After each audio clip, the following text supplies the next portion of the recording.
मुडात अनोखी आंदी आ, मुडात अनोखी आंदी आ थी तंद विड़े तलवारनि सां। तकरायां पंहिंजा गीत जॾहिं थो आऊं संदे दीवारनि सां, था तुंहिंजा भारी बुर्ज लॾनि तूं हीणो आ हथियारनि सां। मां ॾोही आहियां मूंखे ई ॾोह कया आहिनि।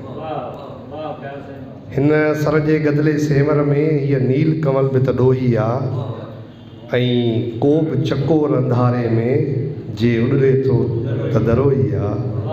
ही ॾोह न आहे कंहिं माण्हूअ जो, मूं मिटी ॿीहर ॻोही आहे।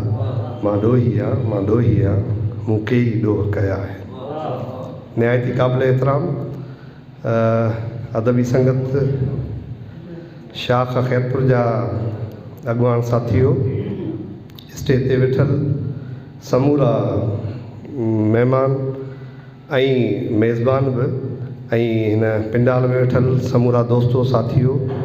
मुंहिंजो दोस्त तारिक सिमायर जीअं मूंखे ॼण हितां जे दोस्तनि कोन ॿुधायो, हिन महिरबानी कई जंहिंजे करे अची पहुतासीं। शाबस हुजे पने जे दोस्त खे, समूरनि साथियुनि खे हक़ मौजूदु जीए सिंधमड़। अॼोको ॾियारो शेख हयात जी मुनासिबत सां हुनजे विछोड़े जो ॾियारो आहे। ऐं आरीसर साहिबु विछोड़े ते सदाईं ईअं चवंदो हो त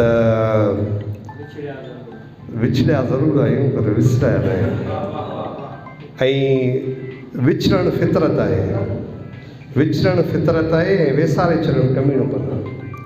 तंहिंजे करे शेख हयात असांजी दिलि मंझां बि कोन वियो आहे, असांजे ज़हननि में बि समायल आहे। असांजे गीतनि में बि दोस्तनि कई जेके बि जुंगारिया गीत, उन्हनि में शेख हयात जा अहिड़ा सुहिणा ऐं सलीस आसान ऐं के ॾुखिया लफ़्ज़ बि मौजूदु आहे संदसि शाइरी जा। मूंखे शेख हयात जी शाइरी घणी त कोन ईंदी आहे, पर क़ौमी बुनियादनि ते जेका अलॻि क़ौमी चूंड असां कईसूं पंहिंजे क़ौमी तरीक़े में रहंदे, त शेख हयात चयो त सच वॾो ॾोहारी आहे। रोज़ अवल खां पकड़ियो वियो आहे, ज़ंजीरनि में जकड़ियो वियो आहे, तेल कढ़ाईअ काढ़ियो वियो आहे, घाणे में पीढ़ायो वियो आहे, चोटीअ तां उछलायो वियो आहे। हा पर पोइ बि उन जी साॻी रहंदी आई रीत अभागी। जंहिंजे मन में खातो हणे थो तंहिंजो सारो चेन खणे थो। अॼु तो वटि महिमान थियो आहे पर तो कॾहिं ई सोचियो आहे कंहिंसां तुंहिंजी यारी आहे, सच वॾो ॾोहारी आहे। इन सच जे पड़लाव खे फैलाईंदे शेख हयात वतन परस्ती जे उन नारे खे उजागर कयो।